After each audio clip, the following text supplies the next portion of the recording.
Here. Excuse me. Yeah, yeah.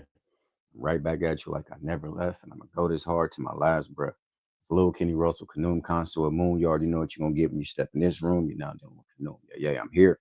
While I'm here, I'm gonna make the information direct and clear because a lot of y'all can't hear. Yeah, yeah. Now, welcome back to Make My Ancestors Great Again. This is another episode of My Thoughts. This is My Thoughts 199, and this is on the men of Islam. Okay. Now, I was watch a whole lot of stuff. Again, like I say, I'm a people watcher. I watch people and I like to see their behaviors, regardless to what uh, ethnicity.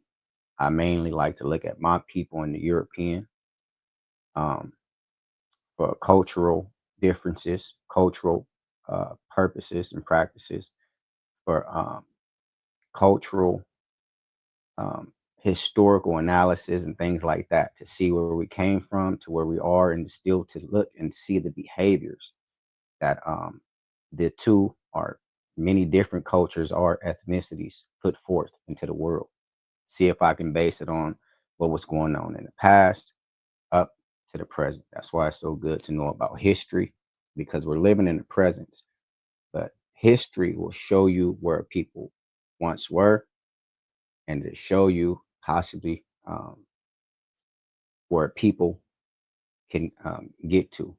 Because if they once did something, it's always plausible that they can achieve this same type of feat again. So I was looking at um, two brothers. I think it's Mecca Media. I'm assuming they're from the Nation of Islam, and I don't have to assume that because soon as they opened up, they did their whole spiel. The Honorable Elijah Muhammad teaches us uh, that Allah came in the form of the Master Farad Muhammad. The Prophet Elijah Muhammad is his messenger. The teachings from the teachings from the Honorable Louis Farrakhan is this the right teaching? I mean, it go on and on and on. So this always struck me as a group that's very watered down. After they had they striking, upright examples, what am I talking about? Elijah Muhammad was once looked upon as a striking example, upright, lifting his people up out of the ashes, lifting his people up out of the gutters, the jailhouses, and many things of that nature. The next example, Malcolm X, fine example. Okay. After that, Khalid Muhammad, strong, striking, upright example. Okay. Educated men, fierce, willing to tell the European and whoever else what it is to their face, just like it is, and the way they were taught. Okay. Now, what makes it so laughable to me is that the so-called blackest imagery on the planet from the, I believe, the 60s on forward, people believe that this is some of the most black uh, nationalist type of groups spearheaded by African people, or black, whatever you want to call them, but I like to use the term African, on the planet. But when you dig a little further, you see that the image of their God is a white man.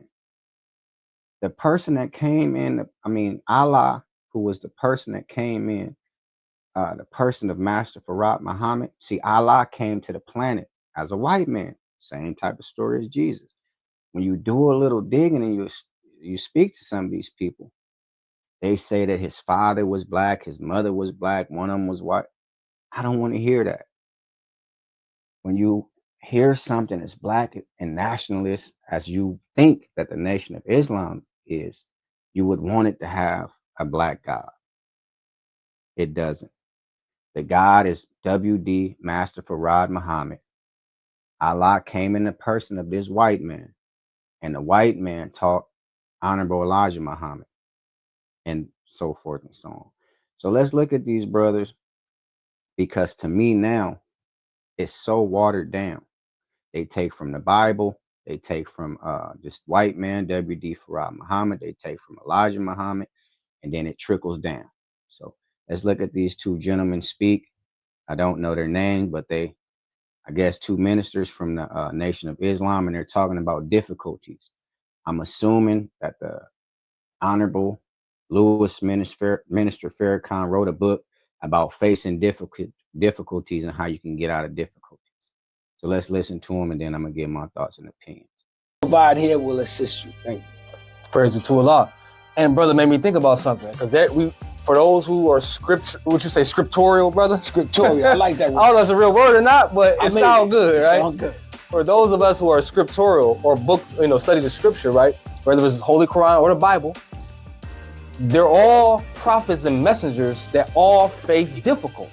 And some of us turn fix our whole lives around some of these prophets, whether it's Jesus, whether it's Moses, whether it's Abraham, whatever it is, that prophet or messenger faced serious difficulty. God told Abraham to sacrifice your son. Okay, this one I start having a problem with taking what they're saying to be true. And what is it based on? See, a lot of what I said is watered down because their God is W.D. Farad Muhammad, some old ignorant ass white man who showed up on the scene. He went to prison for years. He was a career criminal. You can look it up for yourself. They're not sure what his real name is. He went under WD. He went under this. He went under this name. Went under this. So it's kind of shrouded in mystery, but a lot of the stuff stays behind. He was a two-bit con man who went in and out of prison, and he finally found something that he can achieve, which was silly people. He found silly people, and he was able to catch his lane and create this. Okay. Now, he said all of the prophets went through difficulties, and he's going to start saying that Abraham was asked to sacrifice his own son. What did he do? That's a real big difficulty. I can agree to that. He agreed to it. Not only did he agree to it, his son Isaac agreed to it. Now, where did he get that from? Okay. Where did he get that from other than somebody explaining and telling it to him? See, he didn't check this out for himself, because you will see that that's 100% false. Abraham was willing to agree to it because he had some covenant with God and he believed all this stuff God was saying. Isaac didn't even know. So for him to get up here and say his son was willing to be a willing participant also is a blatant lie. But like I say, the Nation of Islam is a laughable group. It's quite silly. They don't even check. They just listen and take anything that you teach them as face value.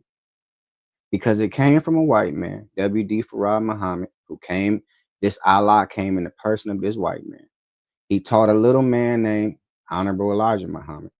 Honorable Elijah Muhammad taught Malcolm X, Farrakhan, and Khalid Muhammad. And the story continues until today. So you just get stories watered, trickle down from this person, this person, this person, this person, till it gets to your ears. You never question it. You just believe it because it seems to be something successful. It's been upright all this time. So in a lot of people's mind, it's never failed. The teachings, at least. And that's just flat out false. So let's let him continue to tell the stories. And this is a blatant lie that caught my attention. Abraham was willing to sacrifice his son. Not only was he willing to do that, the son was willing to give his own life. I'm gonna show you that in the scriptures at the end that's a flat out lie. That's a difficulty attached to that. That's right. And he was willing to do it. And the son was willing to allow him to be done. But of course, the guy scathed his hand. But the point of the matter is, that's a difficult thing for somebody to accept from the God, right? But he did it. Jesus had plenty of difficulty factors attached to him. For all of us that walk around with the cross on, I'm not knocking if you do it, but study that man. Look at the difficulty he went through from the time he started teaching and preaching what his father told him to preach to the time he was murdered. That's right. We ain't gonna get into that right now, but we'll get into that right now. He didn't study it. If he studied the Abraham story, he'd know what he said was a lie. His son was willing. His son was willing to do it. All the people with the little cross on their neck, I'm gonna knock them, but I ain't gonna get into that. Study that man. See what he went through. So study Abraham. See, they just talk. Yeah, brother. You know when you know your ABCs, you know your XYZs. You see, If you know your 1, 2, 3, you got to be able to get in with the 7, 8, 9s, and 10s. I mean, they just walking silly parrots, regurgitating information that's been said to them, and they go to the world and repeat it. Yeah, man, ABC always gonna equal XYZ. And if you have to get in, 1, 2, 3 will always bring you to the 8, 9, 10. You see what I'm saying, brother?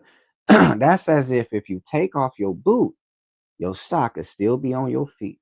You agree with me? I know. So these gentlemen, they never look deep to me anymore. They just sitting up here regurgitating false facts. He told you to go check out the facts and check Jesus out for yourself. He didn't even check the Abraham story out. He heard it from this minister, Louis Farrakhan. He's not honorable, but they call him that. And he regurgitating it to the world on a radio broadcast. This is a shame.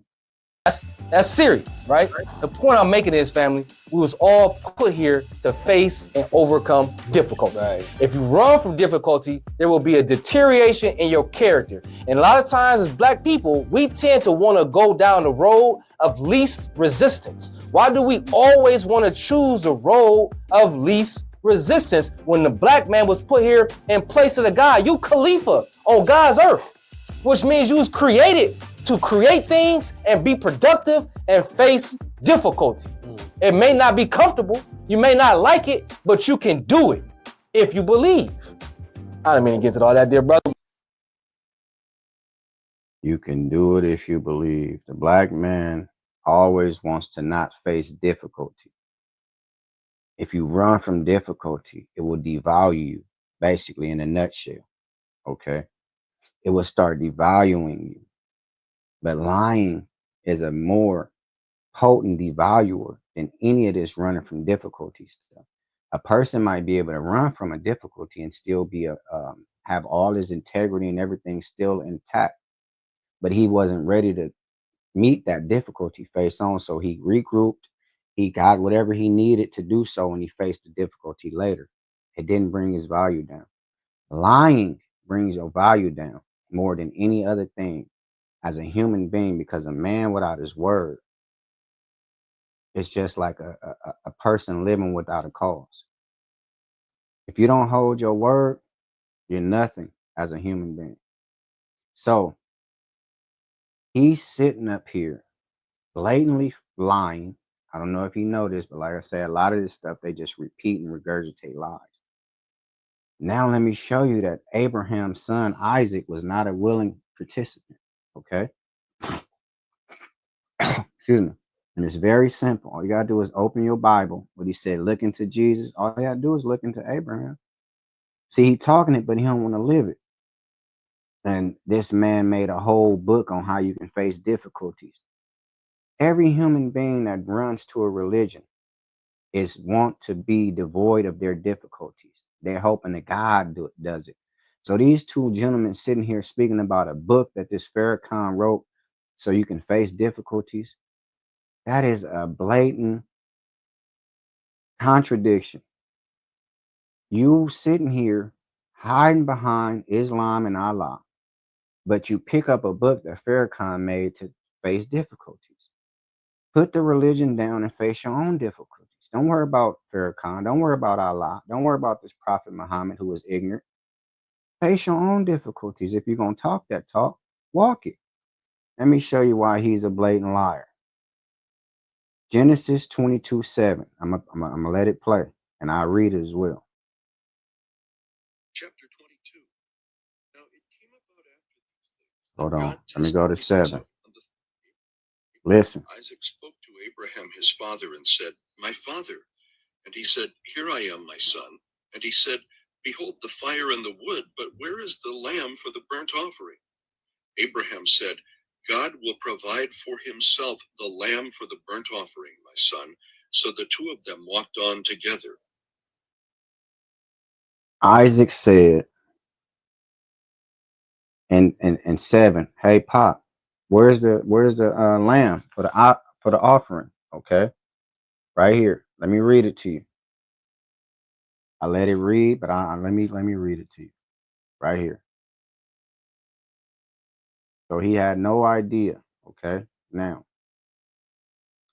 Genesis 22:7 says, Isaac spoke to Abraham, his father, and said, My father. And he said, Here I am, my son. And he said, Behold, the fire and the wood, but there is, sorry, but where is the lamb for the burnt offering? Abraham said, now he's going to lie to Isaac because he already know. God said, go up there and kill your son. So he know. When Isaac asked him, hey, Pop, where's the lamb? Where's the lamb for the sacrifice? He told his own child, which is a lie, because he had lied before God. When God said, kill your son, could say, I got to take you up there and kill you. If he was a willing participant. And he would have said, okay. Abraham said, God will provide for himself the lamb for the burnt offering, my son. So Abraham lied in the presence of God. He's on a mission for God, getting ready to go kill his own son. His son didn't know. He said, hey, Pop, we got the firewood and everything, but where's the lamb? Instead of him telling him what God told him to do and see if the son was a willing participant, like this lying Muslim man just said. And I don't know the brother personally. I'm saying what he's projecting on this radio station is a lie. And if he knew, then he can be a liar personally, him and the other gentleman. But the other gentleman just sitting there acknowledging it as he heard this nonsense before and he believed it to be true. So when you repeat it, he just says, yes, yep, he right. But Genesis 22:7 says, when Isaac asked Abraham, where's the lamb for the sacrifice? If he would have let him know, said, hey, you the sacrifice, the Lord told me to bring you up here. And he said, okay, that's fine. That's a willing participant. But since it say he lied to his son, he 100% lied like he's doing. This devalues Abraham. See, he wasn't doing nothing for God. Abraham was doing what he wanted to do.